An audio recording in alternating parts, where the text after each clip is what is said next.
전기경련요법, 즉 ECT는 뇌에 정확히 조절된 전기 자극을 가하여 치료적 경련을 유발함으로써 심각한 정신질환을 치료하는 의학적 시술입니다.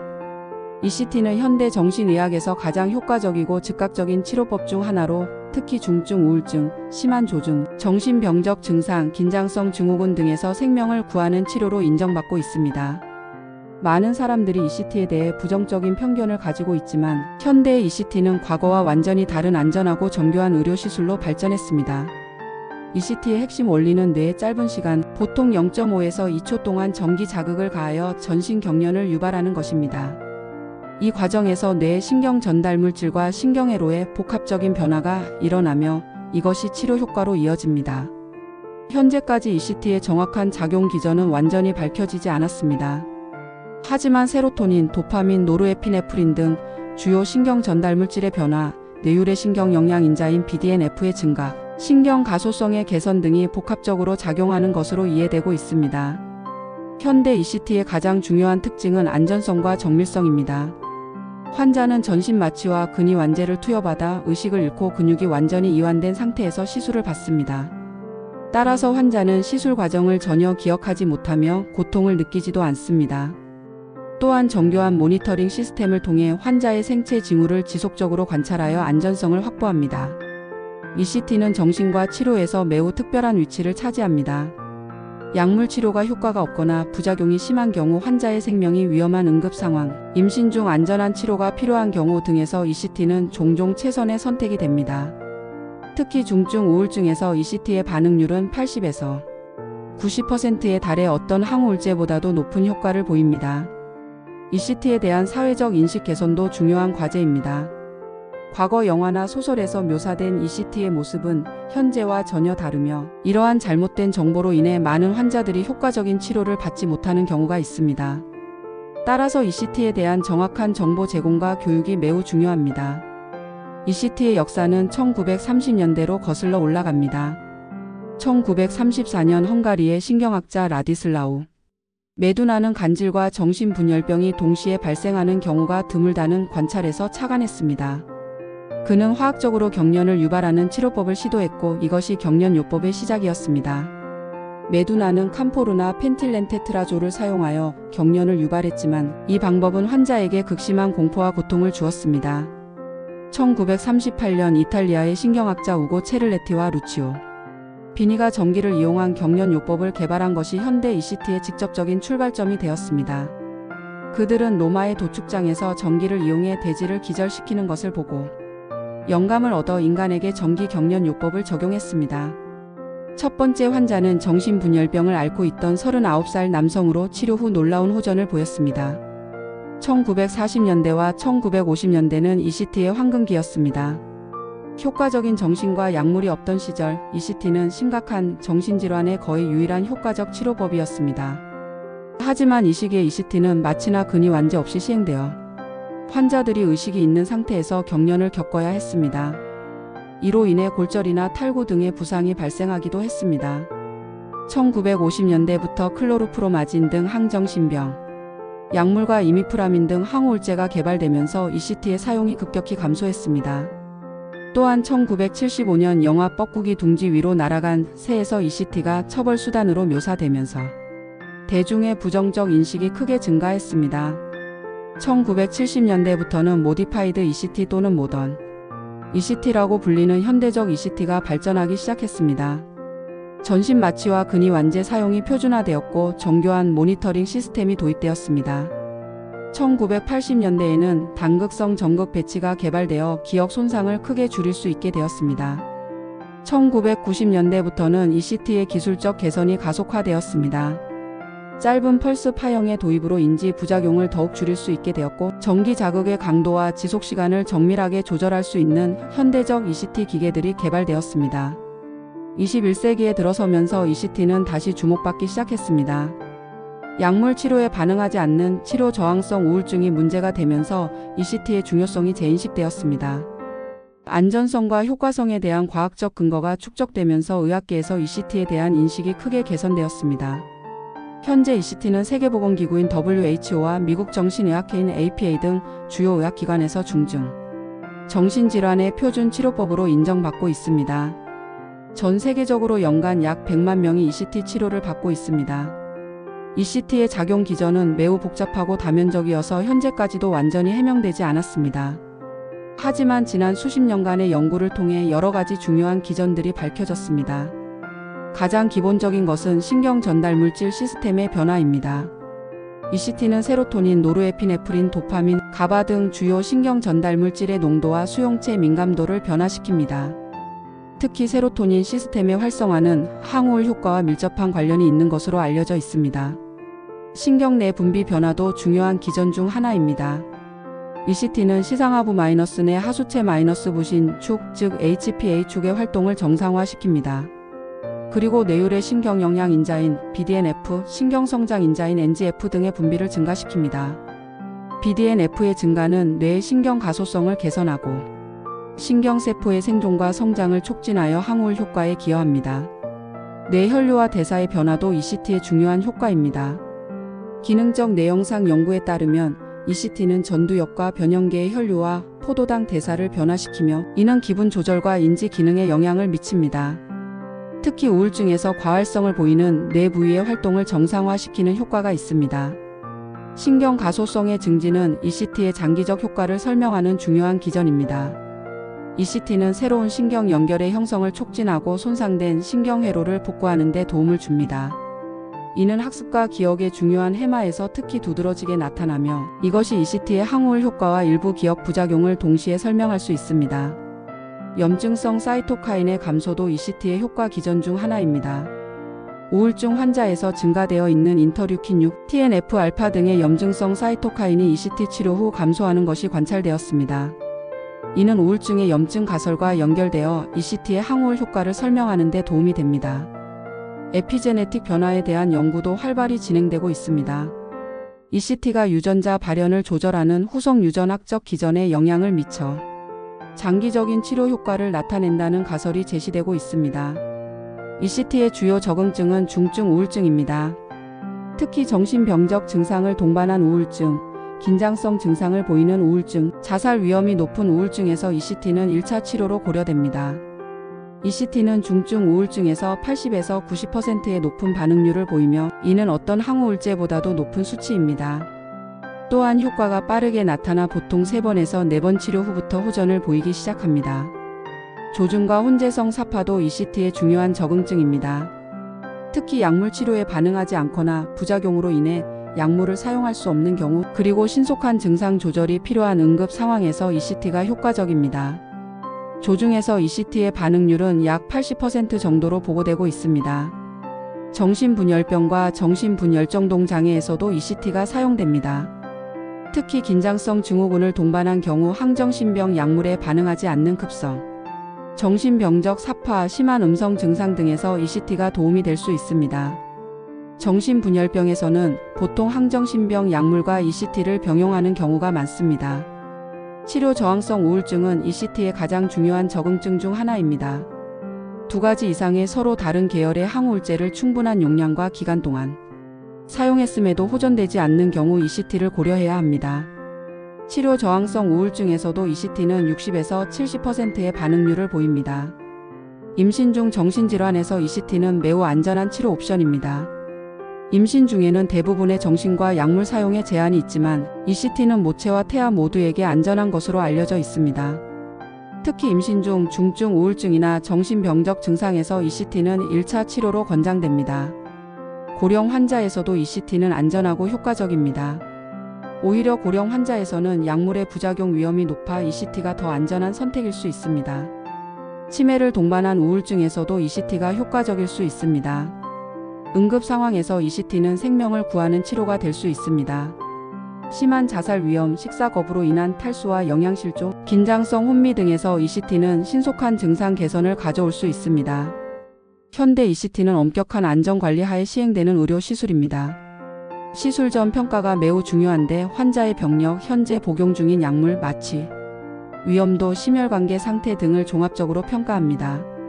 특히 심장질환, 뇌종양, 뇌출혈 등은 상대적 금기사항이므로 신중한 검토가 필요합니다. 마취 과정은 숙련된 마취가 의사에 의해 시행됩니다. 일반적으로 프로포폴이나 메토헥시톤 같은 단시간 작용 마취제를 사용하여 환자를 의식 잃게 한 후 석시닐콜린 같은 근이완제를 투여하여 근육을 완전히 이완시킵니다. 이는 경련 시 발생할 수 있는 골절이나 탈구를 방지하기 위함입니다. 전극 배치는 치료 효과와 부작용을 결정하는 중요한 요소입니다. 양측성 배치는 효과가 빠르고 강력하지만 기억 손상이 더 클 수 있고, 단측성 배치는 기억 손상이 적지만 효과가 상대적으로 느릴 수 있습니다. 최근에는 우측 단측성 배치가 많이 사용되고 있습니다. 전기 자극은 정밀하게 조절됩니다. 먼저 환자의 발작 역치를 측정한 후 이보다 높은 에너지로 치료적 발작을 유발합니다. 발작은 보통 30에서 60초간 지속되며 뇌파인 EG와 근전도인 EMG를 통해 모니터링됩니다. 생체 징후 모니터링이 지속적으로 이루어집니다. 심전도, 혈압, 산소 포화도, 뇌파 등을 실시간으로 관찰하여 환자의 안전을 확보합니다. 시술 중 부정맥이나 혈압 상승 등이 발생할 수 있지만 대부분 일시적이고 자연적으로 회복됩니다. 회복 과정에서는 환자가 마취에서 깨어날 때까지 지속적인 관찰이 필요합니다. 보통 10에서 30분 정도면 의식이 회복되며 이후 한두 시간 정도 관찰 후 귀가할 수 있습니다. 단 당일에는 운전이나 중요한 결정을 피해야 합니다. 치료 스케줄은 보통 주 3회, 예를 들어 월요일, 수요일, 금요일에 시행하는 것이 표준입니다. 급성기 치료는 보통 6번에서 12번 정도 시행하며 환자의 반응에 따라 조절됩니다. 증상이 호전된 후에는 재발 방지를 위해 유지 ECT를 고려할 수 있습니다. ECT의 부작용은 크게 즉각적 부작용과 지연 부작용으로 나눌 수 있습니다. 즉각적 부작용으로는 두통, 근육통, 오심, 일시적 혼동 등이 있으며 대부분 경미하고 일시적입니다. 시술 직후 몇 분간 혼동 상태가 나타날 수 있지만 보통 1시간 이내에 회복됩니다. 기억 장애는 ECT에 가장 우려되는 부작용입니다. 주로 역행성 기억상실과 전행성 기억상실이 나타날 수 있습니다. 하지만 현대 ECT에서는 우측 단측성 전극 배치와 짧은 펄스 파형을 사용하여 기억 손상을 크게 줄였습니다. 대부분의 기억 문제는 치료 종료 후 몇 주에서 몇 개월 내에 회복됩니다. 심혈관계 변화는 시술 중 일시적으로 나타날 수 있습니다. 발작 시 혈압과 심박수가 상승할 수 있지만 대부분 저절로 정상화됩니다. 심한 심장 질환이 있는 환자에서는 특별한 주의가 필요하지만 적절한 관리 하에서는 안전하게 시행할 수 있습니다. 마취 관련 부작용도 고려해야 합니다. 마취제나 근이완제에 대한 알레르기 반응, 악성 고열증 등이 드물게 발생할 수 있습니다. 이는 ECT 특유의 부작용이 아니라 모든 마취 시술에서 나타날 수 있는 일반적인 위험입니다. 사망률은 매우 낮습니다. 현대 ECT의 사망률은 10만 건당 2건에서 4건 정도로 이는 일반적인 마취 시술과 비슷한 수준입니다. 대부분의 사망은 심혈관계 합병증에 의한 것이며 적절한 선별 검사와 모니터링을 통해 위험을 최소화할 수 있습니다. 장기적 안전성에 대한 우려도 있지만 지금까지의 연구 결과 ECT가 뇌에 구조적 손상을 일으킨다는 증거는 없습니다. 오히려 일부 연구에서는 ECT가 해마의 부피를 증가시킨다는 보고도 있어 신경 보호 효과가 있을 가능성도 제기되고 있습니다. 현대 ECT는 과거와 비교할 수 없을 정도로 정교하고 안전한 치료법으로 발전했습니다. 장비의 발전이 가장 눈에 띄는 변화입니다. 현대 ECT 기계는 컴퓨터로 제어되어 전기 자극의 강도, 지속시간, 파형을 정밀하게 조절할 수 있습니다. 또한 환자의 뇌파와 근전도를 실시간으로 모니터링하여 발작의 질을 평가할 수 있습니다. 짧은 펄스 파형의 도입은 ECT 발전의 중요한 이정표였습니다. 기존의 사인파보다 인지 부작용을 현저히 줄이면서도 치료 효과는 유지할 수 있게 되었습니다. 최근에는 초짧은 펄스나 임시적 간섭 등 더욱 발전된 기술들이 연구되고 있습니다. 개별화된 치료도 중요한 발전 방향입니다. 환자의 나이, 성별, 증상 인지, 상태 등을 고려하여 최적의 치료 프로토콜을 설계하는 개인 맞춤형 ECT가 시도되고 있습니다. 특히 발작 역치의 정확한 측정과 이에 기반한 자극 강도 조절이 중요합니다. 뇌영상 기법의 활용도 늘어나고 있습니다. 기능적 MRI, PET 등을 이용하여 ECT의 효과를 예측하고 최적의 전극 위치를 결정하려는 연구들이 진행되고 있습니다. 이는 향후 더욱 정밀한 ECT를 가능하게 할 것으로 기대됩니다. 새로운 전극 배치법도 개발되고 있습니다.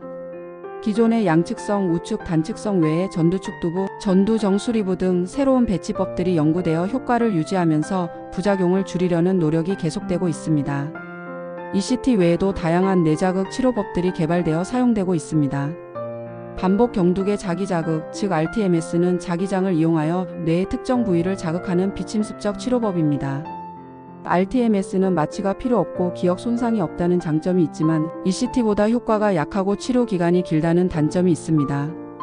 경두계 직류자극, 즉 TDCS는 약한 전류를 이용하여 뇌를 자극하는 방법으로 더욱 비침습적이고 부작용이 적지만 효과도 상대적으로 제한적입니다. 깊은 뇌자극, 즉 DBS는 뇌 깊은 부위에 전극을 삽입하여 지속적으로 자극하는 방법으로 주로 파킨슨병 치료에 사용되지만 치료 저항성 우울증에서도 연구되고 있습니다. 미주신경 자극, 즉 VNS는 목 부위에 미주신경에 자극기를 삽입하여 간접적으로 뇌를 자극하는 방법으로 치료 저항성 우울증과 뇌전증 치료에 사용됩니다. 이러한 대안적 치료법들은 각각 고유한 장단점을 가지고 있으며 ECT와 상호 보완적인 역할을 합니다. 환자의 상태와 선호도에 따라 적절한 치료법을 선택하는 것이 중요합니다.